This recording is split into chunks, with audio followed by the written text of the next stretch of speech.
Hey guys, today I'm going to explain the full backstory of Oboro Shirakumo and Shota Aizawa, who attended UA together way back in the day and dreamt of one day forming a hero team. Everything in this video is canon and comes directly from the spin-off manga, of which I've done a few videos on recently, so do be sure to check out those ones after this one. And at the very end, I'll explain where Shirakumo is in the current series, although I'll give a big spoiler warning, so no need to worry about that. But without further ado, let's get into it and don't forget to sub. Around 15 years before the current series, Aizawa and Shirakumo were both students in Class 2A and part of a friendship group with present Mic. Now, this storyline in Vigilantes began with Aizawa standing in the rain on his way to school, contemplating whether or not he should save this abandoned cat. Ultimately, he decided to leave it there because he wasn't prepared for the responsibility of raising it, but he did give up his umbrella so at least the cat wouldn't get drenched in the rain, which is, a pretty nice thing to do. During this period of his life, Aizawa suffered from significant self-esteem issues, and so when he made the sensible decision not to take the cat, in his mind he felt like a failure because he was unable to truly save it. Due to the nature of his quirk, he believed himself to be completely powerless and just really an ordinary person who could never live up to heroes like All Might. That's why, when he made it to school that day, he declared that he had a hard time picturing himself ever becoming a hero. Now, naturally, present Mic took this statement as an opportunity to joke around because nearly everyone except Aizawa realizes that his erasure quirk is truly one of the best around. And this scene is where Shirakumo makes his first ever appearance in the series, as he uses his cloud quirk to fly up to the 3rd floor of UA and then just let himself in through the window. For those of you that haven't seen my video ranking the best quirks in Vigilantes, Shirakumo can create these dense clouds which are capable of carrying heavy objects, and he can also manipulate their size and their movement with telekinesis. On his arrival, Shirakumo handed Aizawa back the umbrella that he had left in the rain earlier and proceeds to strip naked in front of the entire class. And I'll explain why he stripped naked in a second, but I think now is a good time to tell you that it was Horikoshi who designed Shirakumo in order to give Aizawa a Mirio type character in his past. Many of you know this already, but Horikoshi does not write Vigilantes, but he did work together with the writer of Vigilantes to actually flesh out this backstory that I'm telling you. And the reason he did this is because it directly ties into the My Hero Academia manga later down the road. Anyway, the reason Shirakumo was getting naked in front of everyone was to get rid of these wet clothes, as despite having Aizawa's umbrella right there, he just didn't use it for some reason. I can't really explain it either, but yeah, he gets naked in front of everyone and reaches into his crotch area and pulls out an absolute beast, which on this occasion happens to be this cat, which Shota had left behind. Unlike Aizawa's more rational approach, Shirakumo came across this cat and couldn't just leave it there. That pretty much exemplifies him as a character. Like, he's someone who's able to make short-term judgments without hesitation, but like I said, he doesn't really consider the long-term implications of that like Aizawa does. Moving on, as is expected from second years at UA, everyone had secured a work study with pro heroes with the exception of these guys, which is probably why present Mic said they were referred to as the 3 dummygos of Class A.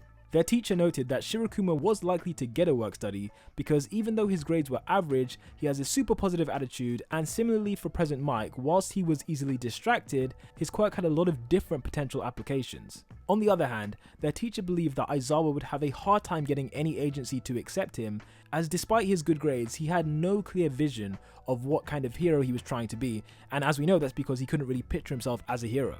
This was partly demonstrated during a joint training exercise with Class B, where Shota was beaten by Sensoji, and this guy is literally just fake Bakugo. At this stage, Shota wasn't really much of a fighter, and fake Bakugo mocked him for the fact that Shota had nothing but boring tricks to offer. If you have the time, I would really encourage reading the Vigilantes manga and all of Sensoji's dialogue, just read it in Bakugo's voice. I'm telling you, it will change your life. Also, as a side note, Shirakumo kept bringing this cat into school each day, and Aizawa basically began raising it like his own son, but only during lunchtime.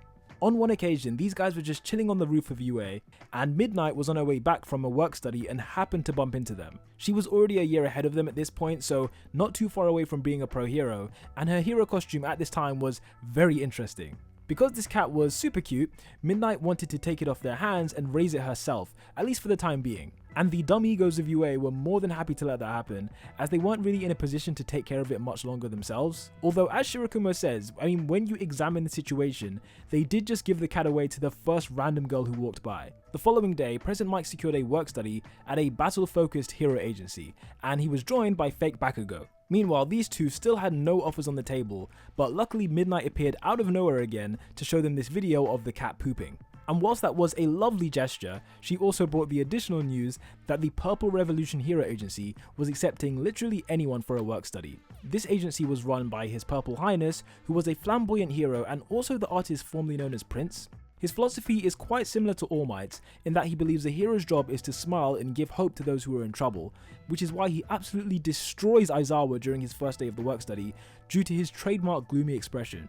On this occasion, a villain possessed a mutation quirk that allowed him to emit smoke out of the ding-dong on his head. As a result, Aizawa couldn't erase his quirk because if he got too close then the smoke would irritate his eyes, and if he was too far away it wouldn't work because of all the smoke in the way. After the villain made his escape, Prince encouraged Aizawa to trust in his own power, and Shirakumo gave his friend the pair of goggles that he would typically wear on his head. And directly because of this help, when they encountered the villain a few days later, Aizawa confidently stood in his direct path and erased his quirk, and then evaded subsequent attacks. Shirakumo then swoops in using his cloud as a trampoline and just knocked the guy straight out. As His Purple Highness says, together they were almost equivalent to one single superhero, and if you look here, Aizawa was almost able to crack a smile.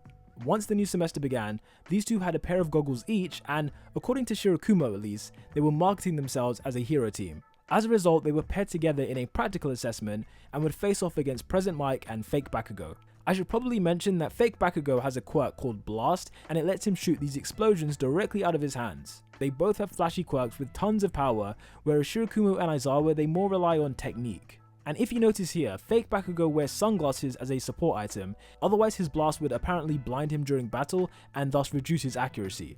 Because of this, he was annoyed with Aizawa and Shirakumo for supposedly copying him, despite the fact that he got the idea from Present Mic. He then challenges Shirakumo and Aizawa to a bet that whoever loses this team battle won't be allowed to wear any goggles in the future. But then for some reason, he proceeds to try and take them both on single-handedly, like he tells Present Mic to stay back. Remember that at the beginning of the story, Aizawa was defeated by Sensoji, but when working together with Shirakumo, they easily combined to take him out and knock those glasses right off his face. As we can see in this panel, Aizawa's body language has improved dramatically since the beginning of this arc. When working alongside Shirakumo, he appears more confident and almost intimidating. But this was not the end of his development, my friends, as the three Domigos hatch a plan to start their own hero agency in the future. The plan was that Shota would nullify the villains, and then Present Mic and Shirakumo would swoop in and finish off the job. Although as we see in this panel, Shota initially interpreted this as them saying that he couldn't actually do anything on his own, and when we look at the type of hero that he became,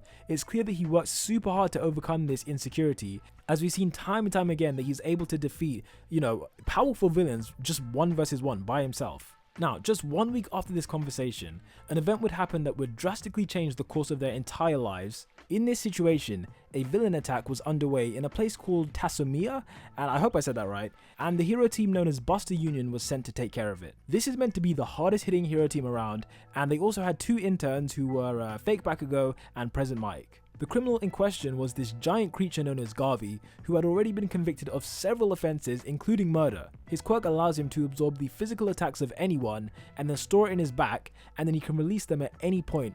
Whenever he feels like it, he can shoot it right back at the heroes. And as we see, he was on a complete rampage, but once Buster Union showed up, they only made the situation worse, as they used their combined firepower to attack him, which then only gave him more ammo to use for his destruction. Garvey used some of his quirks to defeat them all in an instant, and whilst all this was going on, Aizawa and Shirakumo were in the neighbourhood helping out with a group of kids. His Purple Highness and Midnight were a bit closer to the destruction, and they let Shirakumo and Aizawa know what was happening so that they could begin evacuation, but before they could even do that, Garvey appeared. Apparently he was actually pretty fast for a guy of his size, and his Purple Highness intervened to take him down, but just like the other heroes, he was easily blown away, and then he suffered a follow-up blast which was pretty brutal. As a consequence, the building began to crash down, with the debris heading straight towards these children here. We've already established that Shirakumo is a decisive thinker, like he can think quickly, right? And he instinctively creates a cloud which is dense enough to protect everyone from the falling concrete. However, in the process of doing that, he was unable to protect himself and was sadly hit in the head by a big slab, which is not something that most people come back from. What that meant is that at this moment, Aizawa is now the only one who's able to take on Garvey, but could you imagine how scary it would be to, your friend has just been mortally wounded and an entire hero team has been blown away and you're the only one who can, take him on 1 versus 1. Despite that, the formerly timid and unconfident Aizawa goes into full-blown hero mode and takes on this beast of a man all by himself. Using his crazy intelligence, his initial strategy was to go above Garvey's head so that any attacks he made would be directed to the sky. His second plan was to stare at these Quirk balls and then kind of stop them from detonating and then kick them into the sky as high as possible, then enabling them to release at a safe distance. And this was all well and good, but Garvey was able to land a hit on Shota, which left him wondering how he could actually win the fight rather than just stalling. He then hears Shirakumo's voice telling him to get up and motivating him to carry on. The voice came from the speaker that Shirakumo usually carried around with him, and he usually carried this around as a support item to deceive enemies as to his location, and this pep talk from Shirakumo gives Aizawa the adrenaline boost that he needs to begin whooping Garvey. I'm talking punches to the eye, and then the finishing move, which was gathering all these stocked quirks and then releasing them inside of Garvey's mouth. Not bad for a second year student, not bad at all. With the battle seemingly over, Garvey is apprehended by the police and the wounded heroes are taken to be patched up. However, there is one person who didn't make it, and that, my friends, as you would expect, was Shirakumo. According to Sensoji, the speaker was broken the entire time, meaning that the words of encouragement that Aizawa was hearing, they just came from his brain like he was just imagining it, because it was a life or death situation. So even though he single-handedly defeated a villain that a top-rated hero team couldn't beat altogether, he had lost his best friend and teammate in the process. The potential future that they dreamt of together, it died in that moment and resulted in a big change for this character. Over the course of the next year, Shota performed intense solo training to become a true fighter, and according to Present Mike, this is what caused him to become the sleepy guy that we know today, as he always needed to rest and recover. We see a few Class A students talking about, teaming up for the sports festival, but Shota, as you can see in this panel, he literally could not care less. This is because he has zero interest in impressing the hero agencies or the heroes who might be watching, and instead, he controversially set his sights on becoming an underground hero who specializes in anti-villain combat. This is quite unusual for UA graduates, as they normally always work at a hero agency before going independent. Additionally, he stopped caring about his academics like he used to, and he would stop trying once he achieved a passing grade. According to his teacher, the only thing he had passion for anymore was the battle exercises. The last fight that we see young Aizawa have at UA was a one-on-one clash with fake Bakugo, and this time he absolutely floors him with an elbow to the chest. When you compare that to the beginning of the story, it's unreal how much he's grown in not too long of a period of time. And it makes you think, like, how much can the current Class 1A, how much can they grow in the present day, given that they have over 2 years before they graduate? On the day of Aizawa's graduation, everyone's getting ready to take class photos, but as President Mike goes to call him, Shota erases his quirk and then gives him a cheeky smile before immediately jumping off and beginning his epic hero career. For those of you who don't want to know major spoilers surrounding Shirakumo and his death and everything, then please sub to the channel and pause the video at this moment to avoid spoilers. For the rest of you, let's get into the insane truth about this character. As it turns out, after Shirakumo died, All For One swapped out his body before it was cremated, and with the help of Dr. Ujiko, his corpse was turned into a Nomu. All For One said in the manga that they did this because at UA, that is where the best quirks are all, put together. So he said that if you could take a UA student's quirk, that would be, I think he compared it to like drinking fine wine. Multiple quirk factors were fused into Shirakumo's original body until he became the creature known as Kurogiri.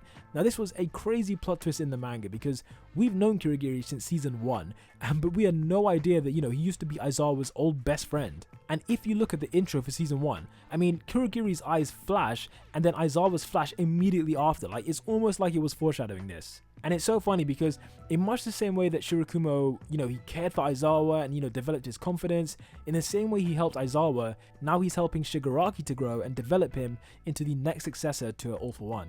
But anyway, thanks for watching, I really appreciate it. I also really appreciate the fact that we hit 70,000 subscribers, that's pretty insane. Thanks for watching and peace out.